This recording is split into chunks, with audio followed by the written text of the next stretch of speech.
Nathan, a YouTuber specializing in exploring abandoned houses, didn't believe in ghosts. Little did he know that a trip to Lao Cai with his girlfriend, Snow, would open the door to an endless nightmare. A villa with a room full of pristine mirrors. The asterisk tap tap tap from the glass surface and the grotesque smile reflected in the mirror pulled Nathan into a devil's game. After that fateful night, Snow met a gruesome end in the bathtub, her face grotesquely torn. Nathan was plagued by nightmares, seeing Snow's silhouette beckoning him from the mirror. When he returned to the villa with a monk, Nathan discovered the horrifying truth. The demon in the mirror was seeking a replacement to escape. And finally, when the ritual broke, Nathan was trapped on the other side of the mirror, with only the incessant asterisk tap tap tap asterisk echoing in the darkness. Meanwhile, the one wearing his face walked free in the world. Nathan sat in his room, rewatching the vlog he'd uploaded last night. A smile played on his lips as he mumbled, 5,000 likes already. As he scrolled through comments, his phone buzzed with a message from Snow, his girlfriend. "Honey, can you pick me up for work tomorrow? My car broke down."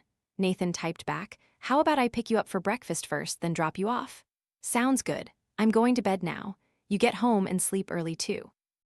There's no one like you, not sleeping in your own bed, always wanting to sleep in random, eerie places. You're impossible. Nathan smiled, replying, all right, here we go again. Good night, my love, I love you." Snow's message was due to Nathan's unusual hobby. He was a YouTuber specializing in challenging, reviewing, exploring, and even spending nights in abandoned houses. The common thread among these houses was the rumor of them being haunted. Despite Snow's repeated objections to this content, she knew her boyfriend's stubborn nature. Once he set his mind on something, he was relentless. Plus, he'd been running his channel and undertaking these challenges for about 2 years now, and he himself remained perfectly safe. The channel had amassed 1.8 million subscribers, a testament to his passion, and provided a substantial income. So, she no longer tried to dissuade him, only occasionally showing her disapproval. After texting, Nathan continued reading comments under his video. Most praised his vlog as exciting and him as brave, which Nathan found delightful. He drifted off to sleep, basking in that pleasant feeling. The next morning, Nathan picked up Snow for breakfast and then drove her to work. They stopped at their usual pho restaurant and ordered a bowl of rare beef pho. While eating, Nathan continued scrolling through his vlog's comments. After a while, he noticed a comment that stood out, having received many likes. Probably just acting for views and likes. "If you're so brave, try sleeping a night at the haunted villa in Lao Cai."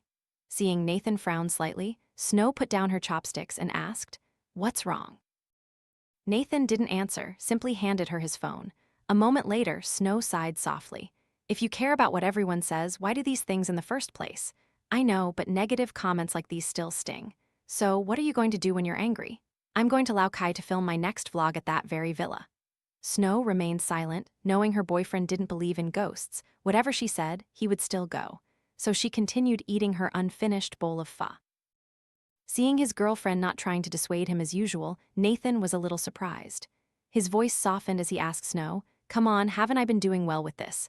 Don't worry too much, or how about you come with me? After I finish my work, I'll make it up to you with a trip to Sapa, deal?" Hearing Nathan, Snow looked up, surprised. "You promised, okay? Hey, have I ever broken a promise to you? Let's go then. Remember that, okay? I'll arrange my work and come with you." "When are we leaving?" "Oh, talk about travel and your eyes light up. If you can arrange it, we'll leave tonight. We'll be there by tomorrow morning." Snow looked stunned for a moment. She hadn't expected him to finalize plans so quickly. She smiled charmingly, stood on her tiptoes, and pecked Nathan's cheek, surprising him. "What are you doing? People are looking." "Let them look, let them be jealous." Snow replied innocently, sticking out her tongue playfully. After breakfast, Nathan drove Snow to work, then went to buy some supplies for their upcoming trip. The day flew by. Snow finished work and Nathan picked her up to pack their bags. Nathan had booked tickets to Lao Cai. They would depart at 10:00 p.m. With plenty of time, they walked around the streets of Hanoi. It was autumn in Hanoi, and the faint scent of milk flowers drifted through the air, combined with gentle breezes, made the weather cool and crisp. Holding his girlfriend's hand, as they walked through Hanoi in autumn filled Nathan with a sense of peace. Besides being a YouTuber, he also frequently wrote content for major websites, so the artistic blood in him was always ready. In a joyful mood, he softly mumbled a few lines of poetry. I listened to each gentle step of autumn's approach asterisk. Hear the subtle whispers of wind through the leaves. Hear the milk flowers amidst the hurried crowds, asterisk. Welcoming autumn to the bustling city, where people pass. Snow smiled without saying anything, hugging his arm tighter. Suddenly, she saw a monk and a young acolyte begging nearby. She tugged Nathan's hand towards them. Nathan knew his girlfriend often participated in charity and social activities, so he understood. He pulled a 200,000 VND note from his wallet and offered it to the monk. Greetings, venerable monk. I have nothing but a sincere heart. I hope you will accept. The monk smiled gently, pushed the money back, and said, Amitabha, thank you, benefactor, for your kindness, but this humble monk only begs for food. Please forgive me. Amitabha. With that, the monk bowed to them and led the acolyte forward. Snow and Nathan watched the monk's retreating figure for a moment. Then, Snow suddenly ran to a nearby convenience store. A few minutes later, she returned, holding some food and drinks. Snow caught up to the monk and offered him the food. The monk happily accepted and thanked her. Thank you so much for your kindness, benefactor. May you be strong and peaceful. Amitabha. The monk bowed once more and walked away. Snow and Nathan strolled a bit longer, then returned to pack their belongings and head to the bus station for Lao Cai. Hanoi had transformed into night, but the streets were still bustling. The bus station was no different. They both boarded the overnight bus, passing through rocky mountains, lush green forests, and vast valleys, heading towards their destination, Lao Cai. The next morning, as Snow and Nathan disembarked in Lao Cai, they were overwhelmed by the atmosphere. The air was much cooler and fresher than in Hanoi. The lower temperature made a chill spread throughout their bodies. They quickly made their way to the city center and rented a hotel to store their belongings and rest a little after the long overnight journey. Lying on the soft bed in the hotel, Snow said, You don't like staying here with me in such a nice hotel, but you prefer to bury yourself in some devilish villa to test your courage. Nathan replied, You're starting again. Wait until tonight when I finish the vlog, then we'll go to Sapa for a few days. I told you I'd make it up to you. She hummed, But honestly, you've challenged so many places like that. Haven't you seen anything strange? Snow asked, even though she knew her boyfriend only believed in science, because she had seen him challenge one place after another, but according to him, he hadn't seen anything. He claimed it was all fabricated information to scare people. Seeing his girlfriend ask, Nathan laughed. See what? Sleeping in those places, all I see are mosquitoes. Many nights I wish some ghost lady would come chat to alleviate the boredom, but nothing, haha. Snow pinched Nathan, making him yelp. Suddenly, an idea sparked in her mind. She said, How about I stay with you tonight? Anyway, staying alone in the hotel isn't very convenient. Nathan was surprised. Do you know what you're saying? Aren't you scared? Normally you strongly object to me doing this. Well, I'm suddenly curious about what you do there. I am a little scared, but with you by my side, I'm not afraid anymore. Hee hee. And without waiting for his objection, she leaned over and hugged him tightly, planting a passionate kiss on his lips. They both immersed themselves in that sweet moment, forgetting all worries about the upcoming challenge. That day, they toured Lao Cai City, visiting famous spots for food and entertainment. Snow loved the atmosphere there, no hustle, no dust like in Hanoi. After a full day of fun, it was time for the main event. They decided to head to the location where tonight's challenge would take place, the abandoned villa. Although Nathan knew it was in Lao Cai, he didn't know its exact location. Luckily, the taxi driver did. Seeing two passengers with large backpacks and intending to visit the haunted villa, the taxi driver looked surprised. He observed them closely and said, Are you two here for tourism or something else? Why would you want to go to that asterisk place? Nathan replied, Yes, we're here for tourism. I'm also interested in places like that, so I wanted to see it. The driver frowned slightly and responded, Why such a strange hobby? You two should be careful there. It's best if you don't go deep inside. That villa is really haunted. I don't know how many owners that house has had, but I heard the current owner once invited a master to perform a ritual, but after only a moment, the master ran out, looking terrified, shouting, Spare me, spare me. After that, the owner lost all interest in the house, leaving it abandoned until now because no one would buy it. Hearing the driver's story, Snow was a little frightened. She tightly gripped Nathan's hand. Nathan patted her hand, gently reassuring her, then told the driver, "Thank you for the warning, sir. We'll just observe from a distance." The taxi driver, hearing Nathan still wanted to go, said nothing more. In truth, he occasionally took guests to see that villa, so he just gave the customary warning. After a while, they arrived at the villa. After paying, the taxi driver shook his head slightly and drove away, leaving only the couple standing before the small path leading to the house's grounds. It was an ancient-style villa, standing silently next to a forest, far from the modern, bustling homes of the city. From a distance, it looked like an outdated piece of the past. Its columns and walls were made of marble. At the peak of the roof were intricate carvings on stone, giving it a mysterious aura. The old, collapsed windows and broken glass allowed every gust of wind from the forest edge to blow through, making the air inside the house chilling. Perhaps because of this, anyone who ventured there felt uncomfortable. This alone made Snow constantly uneasy. She squeezed Nathan's hand tighter. She hadn't expected it to be like this before even entering the house. What would it be like to stay overnight? Knowing his girlfriend was worried, Nathan patted her shoulder to reassure her, then walked with her towards the house, along the stone path leading to a rusty iron gate, unaware that the catastrophic chain of events for both of them had officially begun. Hello everyone, welcome back to my channel.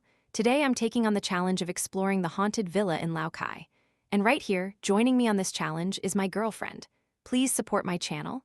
Nathan pulled out a mini camera and began filming the first shots. Once inside, Nathan noticed the large house was much darker than it appeared from outside. Dust and insects covered the walls, and large paintings still hung there, remnants of time. Each step on the old stone floor echoed loudly. No one knew what had happened there, but a chilling sensation enveloped everything.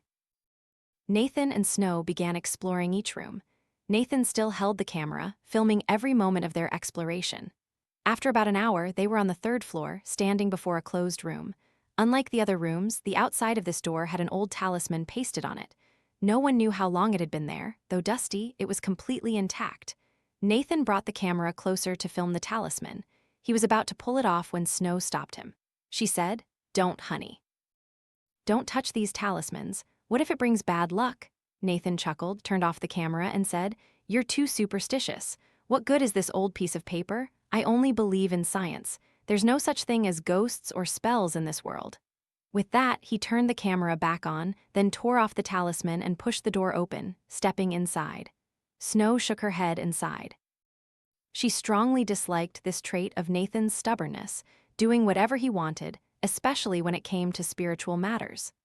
After a moment's thought, she reluctantly followed him inside, not daring to stand alone outside. Beyond the common features of the previous rooms, there was something quite unique here. This room was filled with mirrors. All four walls had mirrors, and there was even a very large one in the center. It was so big that it looked like a wall itself. It was special because these mirrors were pristine, not a speck of dust clinging to them, as if they had been installed just yesterday. Though, from the edges of the mirrors outward, there was still dust, testifying to the marks of time. "Look, why are these mirrors so new? The mirror surface is sparkling, not a single speck of dust," Snow asked, examining the mirrors. Nathan also found it puzzling. He was carefully examining the room. Besides the mirrors, there was a rotten wooden armchair placed in the center of the room, facing the large mirror. Unlike the mirrors, the chair was dilapidated, no longer usable. After a moment of contemplation, Nathan said, "We'll sleep here tonight, okay? These mirrors will help reflect the light from the portable lamp. The room will be much brighter, and you'll feel less scared. What do you think?" "Yes, that's fine." Snow was slightly confused by the mirrors, but hearing Nathan's reasoning, she didn't object. And so, they began tidying up the room a bit to lay out their belongings, as it was already getting dark. Nathan had prepared everything thoroughly, as he often undertook such challenges. From an inflatable mattress with a mini pump to a tent-like mosquito net, a portable lamp, food, and drinks, nothing was missing. He even pre-downloaded some movies onto his phone for Snow to watch tonight, so she wouldn't be too scared. Night finally descended. The villa, already cold and gloomy, became even more mysterious and eerie under the shroud of darkness. The only light in the villa was on the third floor, where Nathan and Snow were staying. Just as Nathan had calculated, the reflection from the mirrors made the room much brighter than the usual light from the portable lamp. Contrary to Snow's initial thoughts, that evening passed pleasantly for both of them. With laughter from the comedy movie Nathan had downloaded, and plenty of food and drinks laid out, Snow felt like this was more like a camping trip. There was nothing scary here. Perhaps she had worried too much about things that, according to Nathan, weren't real. Time slowly passed. Snow began to feel sleepy. She said, "Let's go to sleep, honey. We have a long journey to Sapa tomorrow." Nathan nodded in agreement. He gently adjusted the angle of the camera placed in front of them, then lay down on the mattress, holding his beautiful girlfriend close. He kissed her forehead and wished her good night. They slowly drifted off to sleep, unaware that something had just flickered in the large mirror in the middle of the room. Tap, tap, tap. It was 1 a.m. A sound from outside startled Nathan awake. He strained his ears to listen but heard nothing. Snow was still asleep beside him, her breathing steady. She must have been in a deep sleep. Just as Nathan felt everything had returned to normal, he heard the sound again. Tap, tap, tap. There was definitely a sound. It was like someone was gently tapping on a surface. Nathan carefully sat up, skillfully slipping out of the mosquito net, trying not to wake Snow. Nathan walked slowly towards the room door, listening to determine the direction of the sound. Tap! Nathan frowned slightly, realizing the sound was coming from inside this very room. The lamp was still on. There was nothing strange in this room. He felt his heart pound faster, a sense of unease creeping over him. Trying to pinpoint the source of the sound, he approached the large mirror, pressed his ear against it, and felt. Tap, tap, tap. It was indeed coming from this mirror, as if someone was standing on the other side, tapping rhythms onto its surface. His body involuntarily shivered at the sound. A chilling sensation spread across Nathan's skin. Could this be the ghostly mystery hidden in this house, as people often said? Suddenly, the only light in the room, from the portable lamp, flickered and then went out completely, surprising Nathan. He thought the lamp had been fully charged that morning, so why did it turn off? Creak! In the light of his phone's flashlight, which Nathan had just turned on, he saw the room door slowly opening. Perhaps due to the old, rusty hinges, it creaked loudly in the silent, late night. The opening door let in gusts of wind from somewhere into the room. Something had just flashed past the doorway in the hallway outside, startling Nathan. He hesitated, wondering whether to go out and check. But then he decided to leave the room to find out what that thing was. Nathan stepped out of the room, tightly gripping his phone with the flashlight on, trying to remain calm and not let what was happening affect his mind. He only saw that everything was still the same as that afternoon: broken furniture, old paintings hanging on the walls. Outside, the wind still blew, making the tree branches sway in various directions. Nathan took careful steps. A feeling of fear had begun to rise in his mind, but he refused to give up. When Nathan reached the hallway, he distinctly heard a chilling, cold creaking sound from the window on the left. He didn't dare turn around, trying to reassure himself it was just the wind. Behind him, the sound of the hinges from their rooms still echoed through the night, terribly unnerving. "Ah, Nathan!" Suddenly, he heard Snow's desperate scream. Without thinking, Nathan ran back to the room. Slam! As he got close, the door, which had been creaking a moment ago, suddenly slammed shut with great force. Nathan frantically pounded on the door. "Snow, Snow, are you okay?" There was no reply. He kicked the door with all his might. It was only on the second kick that the door burst open. Nathan realized Snow wasn't in the room. A mix of fear and anger surged through him. Nathan shouted, "Snow, where are you?" Suddenly, Snow's voice echoed. "Nathan?" Nathan recognized the cry coming from downstairs. Though very confused, he quickly went to find his girlfriend. His hand gripped his phone tightly, because the only thing reassuring him right now was the flashlight. He ran downstairs, from the second floor to the first, searching every room, constantly yelling his girlfriend's name. A feeling of regret enveloped him for bringing his girlfriend to this devilish place. The wind blew harder and harder, weaving through the abandoned villa. Amidst his confusion and worry, Nathan jumped, startled by what he saw, a pair of eyes staring at him from the darkness at the bottom of the stairs leading to the second floor. The eyes were the only bright spot in that dark area. Nathan swallowed hard, goosebumps erupted on his skin. He didn't know what to do next. Nathan felt fear, a kind of fear he had never experienced before. He stammered a question that perhaps even he felt was a bit redundant. Who's there?" The eyes began to move. They moved from the hallway, approaching Nathan. He let out a soft sigh of relief when he realized what it was. It was a black cat. It almost blended in with the endless night. He only saw its eyes because of the reflection from his phone's flashlight. Nathan muttered, "Why is there a cat here?" The cat walked past Nathan as if he didn't exist in its eyes. It continued walking.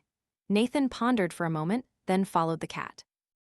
When they reached the first floor, it stopped in front of a room. Nathan didn't remember there being such a room on the first floor, because he recalled that he and Snow had opened and explored every room. Nathan noticed this because the room had something in common with the room on the third floor. There was a talisman on the outside. Meow, the cat let out a cry and used its front paws to repeatedly scratch at the edge of the door. Inside the room, Nathan heard a sound he recognized as running water. Without much thought, Nathan tore off the talisman, opened the door, and stepped inside. And then, the scene before him made him gasp in fear, because this room was the same room from the third floor. The room was still brightly lit by the portable lamp and the reflections from the mirrors. The only difference was that in the very center of the room was a large bathtub. Water from nowhere filled the tub, overflowing onto the floor. The water was red, like blood. More precisely, it was blood flowing from a human corpse lying in the tub. Nathan trembled. He slowly approached the body. No, he recognized her. It was Snow. She lay motionless in the bathtub, her eyes wide open and lifeless, her face distorted into a terrifying smile stretching to her ears. As Nathan sobbed uncontrollably, a cackling laugh suddenly echoed through the room. Nathan, both terrified and enraged, spun around, scanning the room, then shouted, "Who are you?" Suddenly, his own shadow in the mirror slowly turned around. Feeling a cold stare from behind his neck, Nathan whirled around to face the mirror. The shadow in the mirror was grinning savagely, paralyzing Nathan with fear. From inside the mirror, it raised its arm and slowly twisted its neck, causing Nathan on the outside to twist his neck to the side as well, until a asterisk crack sound echoed. Nathan, what's wrong with you?" Nathan jolted awake, drenched in sweat. Recognizing Snow in front of him, Nathan hugged her tightly, making her confused. The tight hug made Snow cough a few times, then she said, "What's wrong with you? You're hugging me too tight, let me go." Nathan loosened his grip but didn't let go of his girlfriend. Nathan said, "I just had a nightmare." "Oh, what kind of nightmare? Tell me." "Nothing. Is it morning already?" "It's 8 a.m., sleepyhead." "We need to go home then to Sapa." Realizing it was all just a dream, Nathan let out a soft sigh of relief. The dream had been too real for Nathan to distinguish. They quickly packed their belongings and left the house. Snow was in a great mood. She had slept quite well last night, and now she was going on a trip, which made her very happy. In contrast to her mood was Nathan's sullen appearance. When Snow asked, he said he felt a bit tired, so she only inquired with concern, not thinking much of it. The taxi arrived. Nathan called the taxi driver from yesterday to pick them up. Seeing them having stayed overnight at the villa, the driver looked very surprised. He said, "Oh, you two really stayed there. Did you experience anything strange?" Nathan remained silent, but Snow replied, "Nothing, sir. I slept very well last night. It's all just rumors." The driver found this hard to believe. He asked in detail about the situation inside the house. Seeing that nothing special had happened, he just clicked his tongue and drove away. Only Nathan knew that things weren't that simple, because as soon as the car started moving, he glanced back.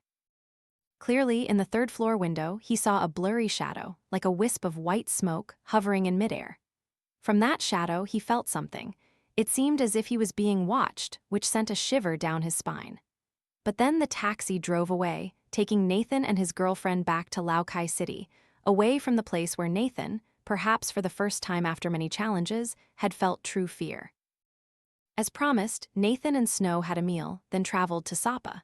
They toured together, visiting famous landmarks like Ham Rong Mountain and Fansipan Peak. Although they couldn't visit all the sites, it was enough to make Snow very happy. She was delighted to have such a thoughtful and doting boyfriend. During that trip, Nathan tried to push away the haunting thoughts brought by the nightmare. "Perhaps I've been overthinking it." And so, Nathan and Snow enjoyed relaxing moments together. Back in Hanoi after their overnight trip to Lao Cai, Snow returned to her work, and Nathan returned to his room. Lying on his familiar bed, Nathan still thought about the dream in that villa. Although he tried not to think about it, he couldn't. The horrific scene of his girlfriend's death in the bathtub haunted him. Nathan went online to search for information about the villa. There was a lot of information online, mostly fabricated, making it impossible for Nathan to distinguish what was accurate. Among them was information stating that this ancient-style villa belonged to a wealthy magnate family, which had once housed many people.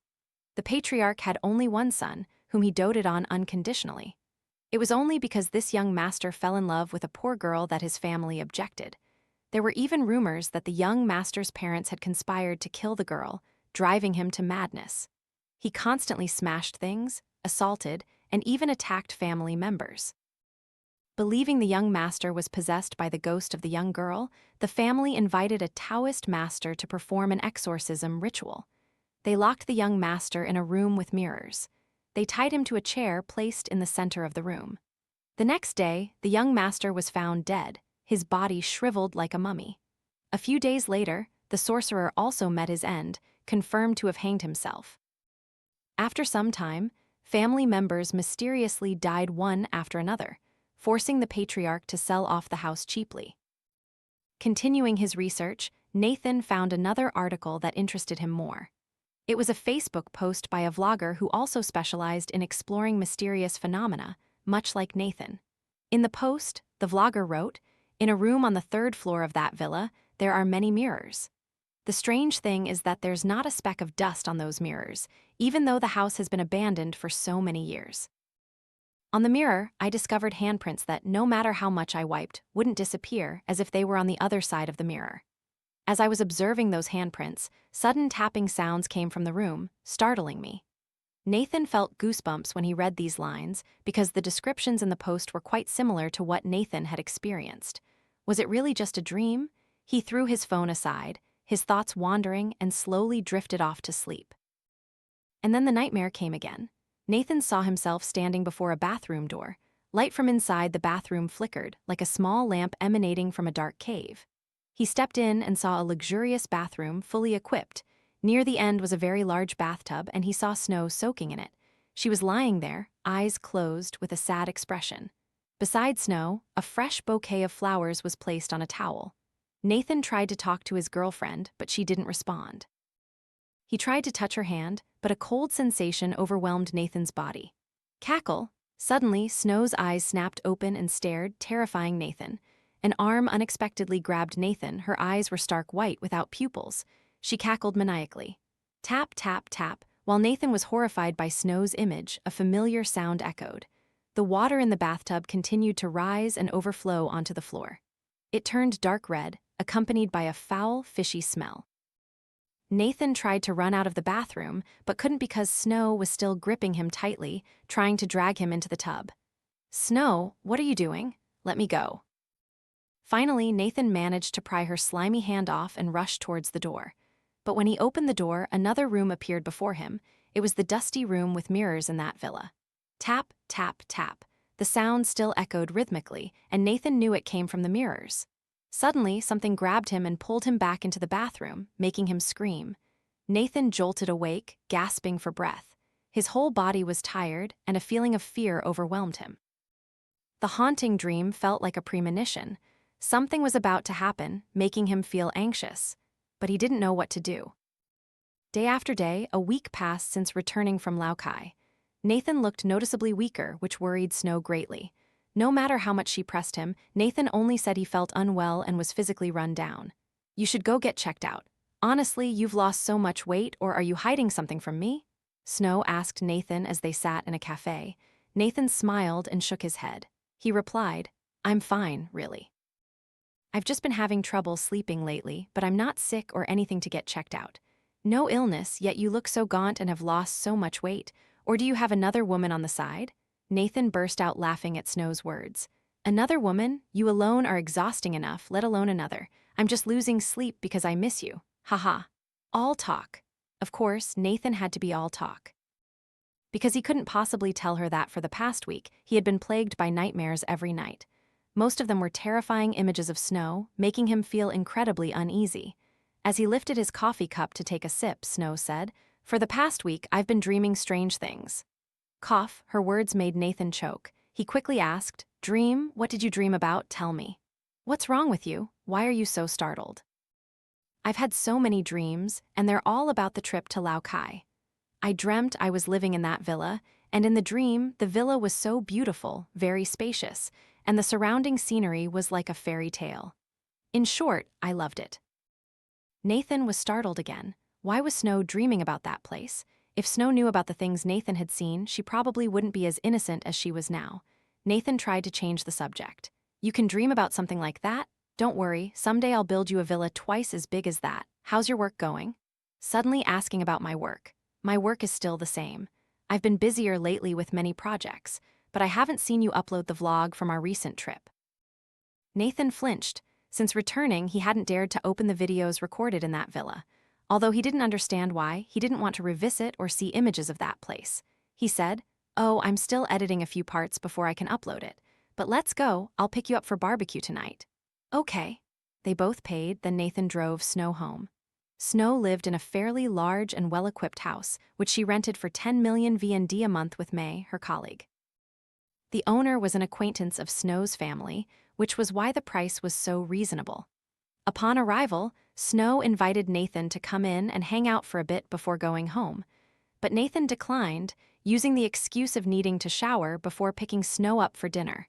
It was already 5:00 p.m. Back in his rental room, Nathan didn't rush to shower. He lay on the bed, his arm across his forehead, thinking about what Snow had said earlier. Why did she dream about that place? And it seemed not to be a nightmare, so she looked so happy. Is it just a coincidence? After a long moment of deep thought, Nathan sat up abruptly. He decided to open the videos recorded in Lao Cai to rewatch them. Welcome back to my vlog, everyone. Everything began with the first scene of them stepping into the villa's grounds. Everything was the same. Each room, each old painting hanging on the walls with cobwebs and dust, still clearly showed the marks of time. The first floor, the second floor, up to the third floor. Don't, honey, don't touch these talismans. What if it brings bad luck? This was the moment Nathan and Snow found that special room. The room with the mirrors still looking brand new. The room that gave Nathan an unsettling feeling. Although up until this point, Nathan hadn't actually experienced anything. Everything was still just a blur between reality and illusion. Nathan fast-forwarded the video. Nothing seemed out of the ordinary. That evening was still filled with their laughter, eating snacks and watching movies all night. Even while they slept, the camera still recorded the scene in the room. Everything was normal. No, Nathan, what's wrong? Until morning, when Nathan had his nightmare, Snow woke him up.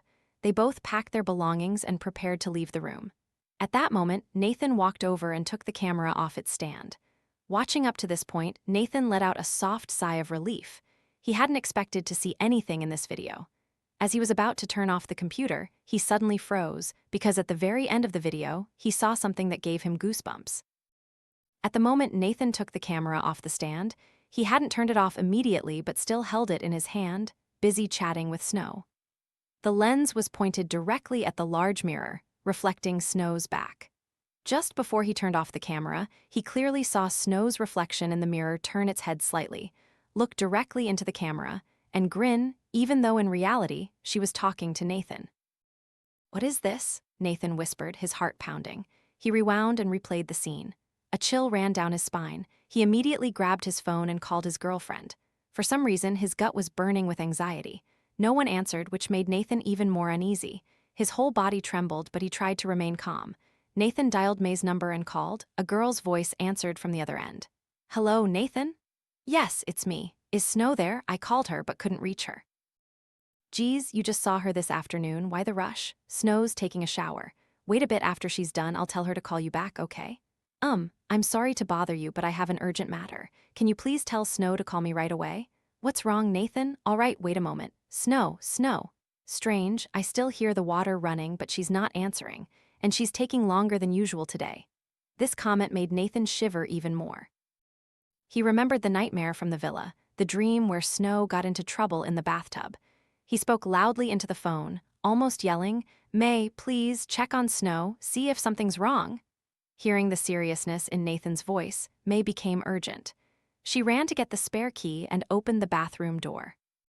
Scream! As soon as she stepped into the room, May witnessed a horrific scene. She only managed a single scream before fainting. May, what's wrong? May!" From the phone, Nathan knew something terrible had happened. He immediately hung up and rushed to his girlfriend's place.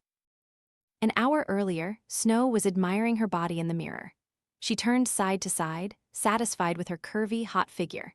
After admiring herself, she stepped into the bathtub, full of fragrant bubbles and floating rose petals, unaware that her own reflection in the mirror was watching her and smiling. She gently immersed herself in the hot water and relaxed.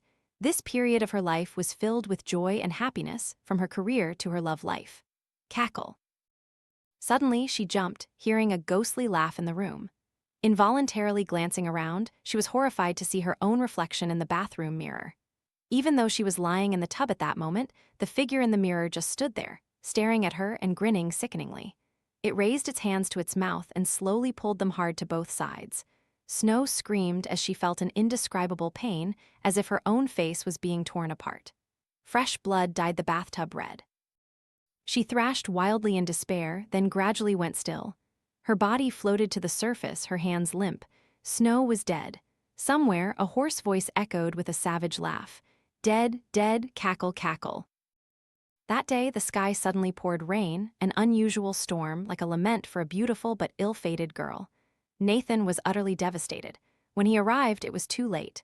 Witnessing his girlfriend's tragic death, his face was ashen, drained of all color. Tears couldn't fall because the pain was too immense. He hugged his girlfriend tightly and let out a desperate scream. The scream brought May back to consciousness. She quickly called the police and immediately notified Snow's family. That day was a shock to the surrounding households, as news of Snow's horrific death spread. The police found no leads to solve the case, no weapon, no evidence, no suspects. May was interrogated the most, but nothing could incriminate her. There wasn't even any sign of a struggle. The case remained deadlocked. Snow's body was returned to her family for the funeral. Another week passed. Nathan was no longer himself. He constantly drowned himself in alcohol. Snow's death was too great a shock for him. Others might not know, but Nathan knew clearly that his girlfriend's death was very likely related to that cursed trip to Lao Cai. He ceaselessly blamed himself for harming Snow. Nathan cried. He cried like a child, then laughed, drank again, and got drunk. He wandered everywhere, to places he and his girlfriend had visited, now only memories. For the past week, Nathan had been plagued by nightmares. The frequency with which he dreamt of Snow increased daily. Each dream was another time he witnessed her horrific image, an incomplete body, disheveled hair, and a distorted mouth. He could only turn to alcohol. Only alcohol could make him forget these things. Today, he was again wandering the streets of Hanoi. It was still autumn in Hanoi, with the sweet scent of milk flowers, the path where he once held Snow's hand and strolled. I listened to each gentle step of autumn's approach asterisk. Hear the subtle whispers of wind through the leaves. Hear the rain patter, my heart heavy with sadness asterisk. Welcoming autumn, gnawing at my loneliness. He mumbled a few lines of poetry unconsciously, still holding the bottle of wine, drinking continuously, until he bumped into a passerby. Amitabha, I apologize, benefactor. Nathan didn't look up. He paid no attention to his surroundings and continued stumbling forward. Please, benefactor, stop. Nathan still didn't care until the owner of the voice stepped in front of him, blocking his path, then he looked up. This person was none other than the monk Nathan had met before. Nathan shouted, "Get out of my way!" accompanied by a shove that pushed the monk aside, then he continued to stagger. The monk patiently followed. The monk said, "Please, benefactor, listen to this humble monk for a moment. This humble monk sees a heavy demonic aura around you, especially on your forehead. I ask that you allow this humble monk to examine you." Nathan's steps halted after those words. He spun around to look at the monk. He said, You see something?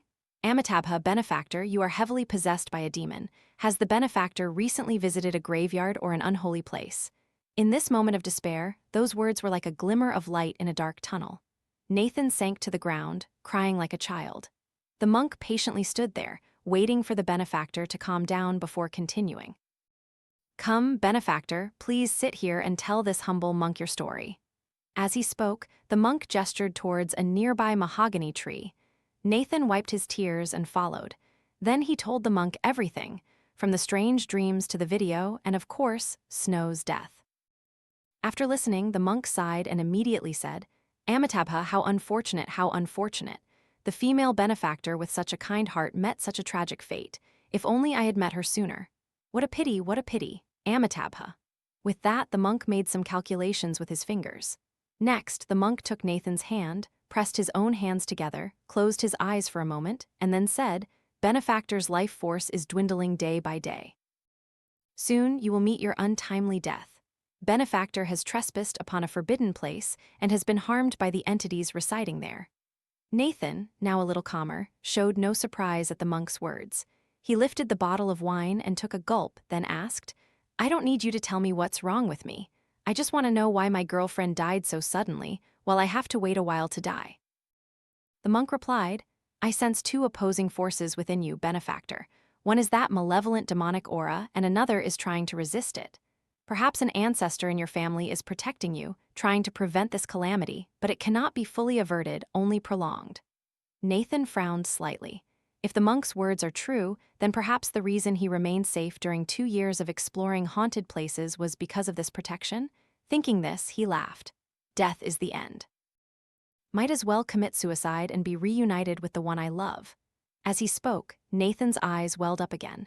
He missed Snow, a tearing, heart-wrenching pain. The monk sighed. "I fear, Benefactor, that even if you do that, you may not necessarily be reunited with the female benefactor in the afterlife." What do you mean by that?" "Firstly, those who commit suicide will be banished for willfully ending their lifespan in the Book of Life and Death.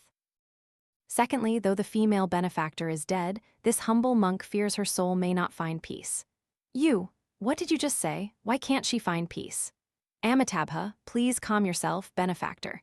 If the female benefactor was truly harmed by that malevolent entity, it is very likely her soul has been captured, trapped, and will gradually become a ghost. Amitabha." Nathan was horrified upon hearing this.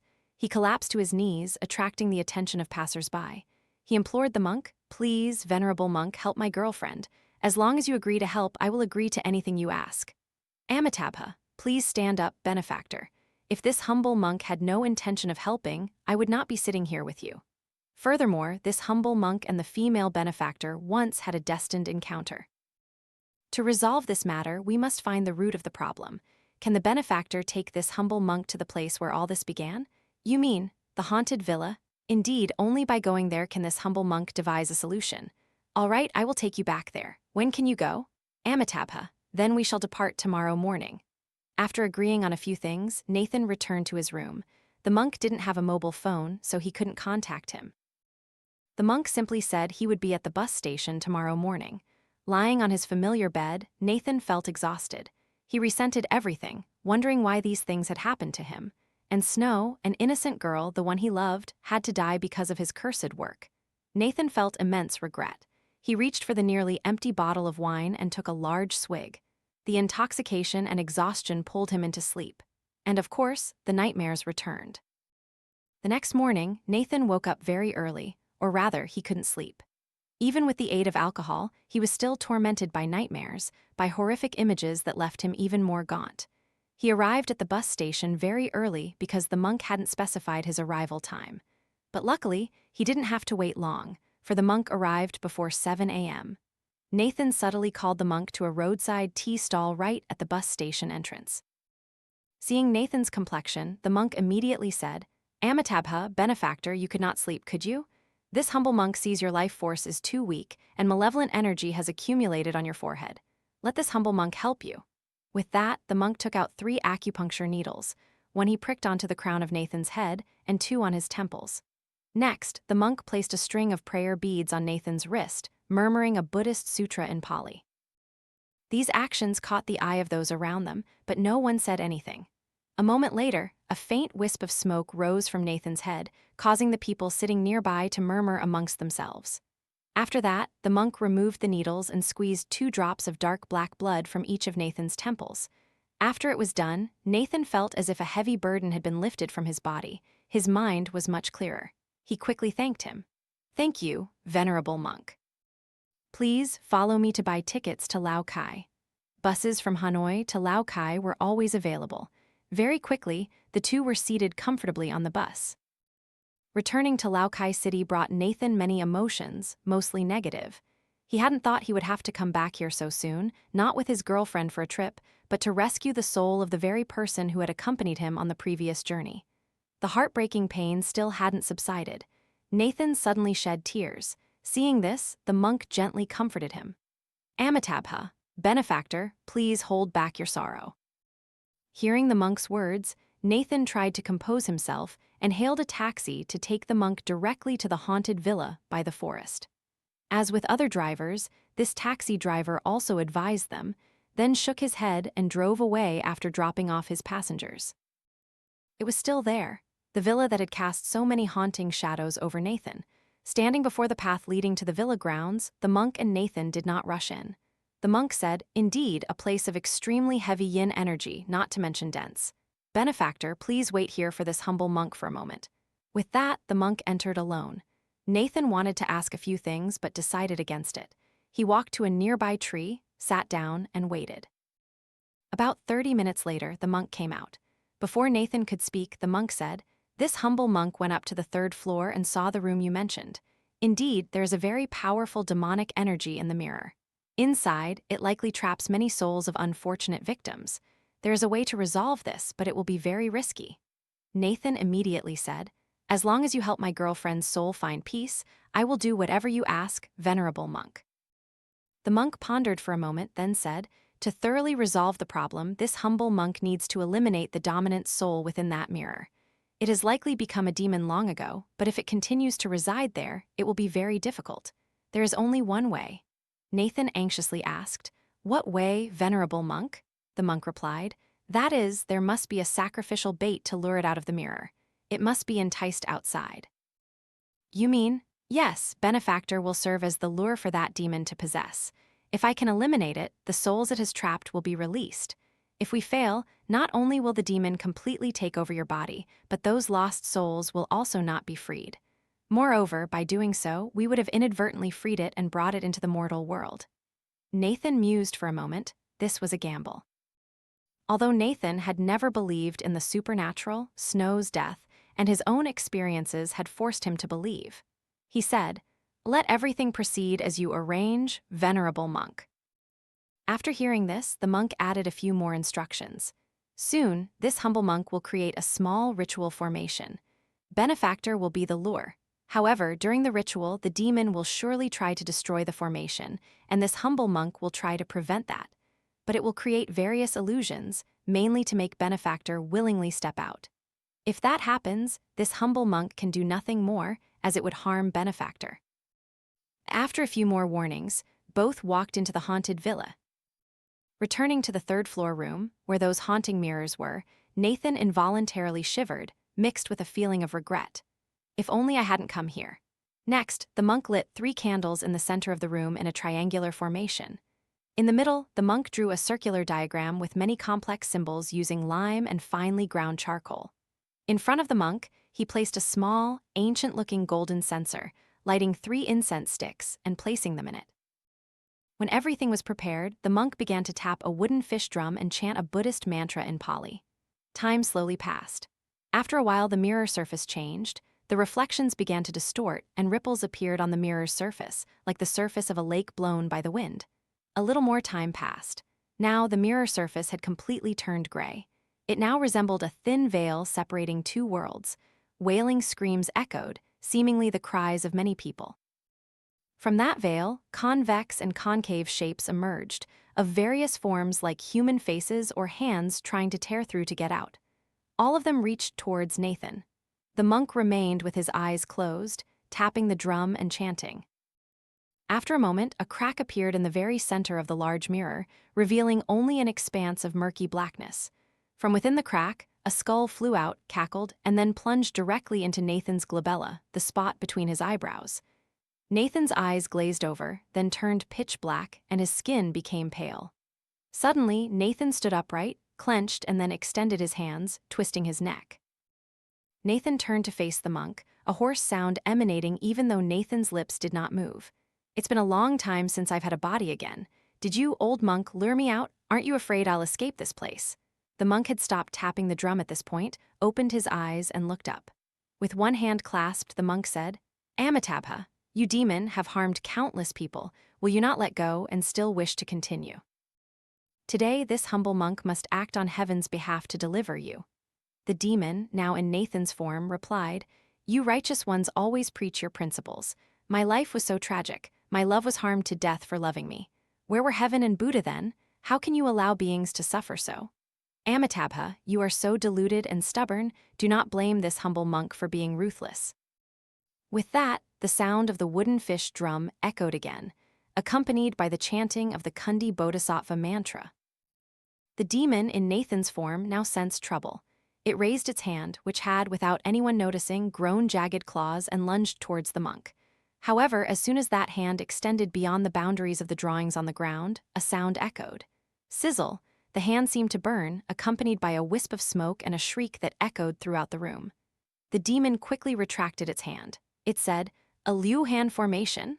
The monk replied. "It seems you know quite a bit." Then continued tapping the drum and chanting. Nathan's body writhed on the ground. It seemed the mantra was having an effect. Smoke, like steam, rose faintly from Nathan's entire body, accompanied by the demon's shrieks of intense pain. "You wretched old man, you can use this formation to prevent me from leaving and sever my connection to the mirror demon, preventing my return. But you cannot stop this host from willingly stepping out. Ha, then you will taste true terror." With that, Nathan, possessed, sat cross-legged and closed his eyes. His skin, which had been pale, returned to normal. Nathan was completely back to himself, and at the same time the demon's voice echoed in his head. "Boy, if you step out of this formation, I will free your lover's soul and return your body to you. Otherwise, your lover will never be reincarnated, and if I die, you will not awaken either. That old man has deceived you, Nathan." Immediately after, a familiar voice echoed. "Nathan?" Nathan spun around towards the mirror in alarm. Although his eyes were still closed, he could see many people in it, and he saw a familiar image, Snow. She wore a beautiful dress, extending her hand towards Nathan as if beckoning. 2 streams of tears flowed from the corners of Nathan's eyes. He said in sobs, "Snow, Snow, I'm sorry." The monk's expression changed when he heard Nathan say that. He couldn't hear the dialogue in Nathan's head, but just from Nathan's words, the monk guessed the problem. He shouted, "Please, benefactor, calm yourself. That is an illusion the demon is creating. Benefactor, please be sober." But it was too late. Nathan walked unconsciously, following his girlfriend's call. When he stepped out of the formation, his eyes opened, pitch black again, and his skin pale.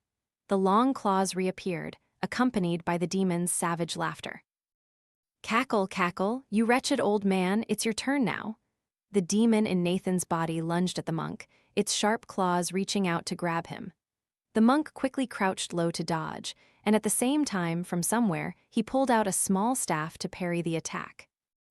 A battle of spiritual magic turned into physical combat. The monk continuously dodged and blocked, unwilling to harm Nathan's body. The more he did so, the louder Nathan the demon laughed, attacking relentlessly. The battle was fierce, blood stained the monk's robes. The monk gasped, dodging an attack, then took out a talisman, bit his fingertip, and quickly wrote special characters in blood. Seizing an opportunity, he stuck it on Nathan's forehead, shouting, "Benefactor, awaken." After that, chanting mantras filled the air. From the moment the talisman was affixed to his forehead, Nathan froze. Combined with the chanting, it made him clutch his head and roll on the ground. Nathan screamed, "Damn it, you tricked me." Recognizing this as a good opportunity, the monk removed the prayer beads from his neck, dropped a few drops of blood onto them, and placed them around Nathan's neck. Next, he formed a hand seal, pointed at Nathan, then used one hand to support the other, raising it high. Nathan's entire body once again emitted wisps of smoke. Then, a blurry skull flew up into the air. The moment the skull flew out of Nathan's body, he completely lost consciousness. The skull shrieked fiercely, shook for a moment, then flashed. Boom! Finally, the skull exploded, creating a terrifying gust of wind that knocked the monk to the ground. The mirrors in the room shattered, except for the large one in the center. Dust spread throughout the room, making everything momentarily indistinct. "Benefactor, benefactor, wake up!" Nathan heard a voice calling him. Nathan slowly opened his eyes. He saw the large mirror in front of him, but it wasn't his reflection. It was a different image that terrified him. Nathan saw that on the other side of the mirror was the reversed view of the room. Only on that side, the monk was gently shaking a young man who lay motionless on the floor. Nathan realized that was him. He screamed, "Monk, that's not me. Monk, I'm in here. Monk, monk." His hands pressed against the mirror, but the monk paid no attention. At this moment, another version of Nathan woke up and was helped by the monk to slowly walk out of the room. Before stepping out, he turned his head, looking directly into the mirror as if he could see Nathan in there, and grinned. both had left. The room returned to its gloomy, silent state as before. At this moment, Nathan screamed in madness. He continuously pounded on the mirror, causing asterisk tap-tap-tap sounds to echo somewhere within the villa.